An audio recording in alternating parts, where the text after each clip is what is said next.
Üdvözlök mindenkit! Ebben a videóban az SCI, azaz Scientific Notation beállítással foglalkozunk. Ebben a módban a megoldást normál alakban kapjuk meg.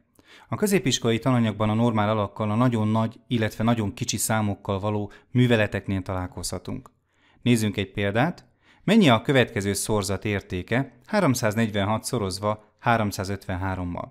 A megoldást kétféle módban fogjuk elvégezni, az egyik esetben normál módot használunk, a második esetben pedig az SCI módot 3 jegypontossággal. A bal oldali a normál mód, tehát akkor 346 szorozva 353-mal. Egyenlőséget nyomunk, a megoldás 122.138. A következő mód az SCI mód lesz, ehhez váltanunk kell, tehát Shift mód, és kiválasztjuk a 7-est, itt megadjuk a jegyek számát, ez 3, és beütjük ugyanazt a szorzatot, tehát 346 szorozva 353-mal.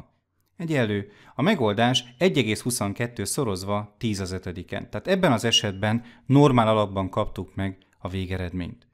Köszönöm a figyelmet!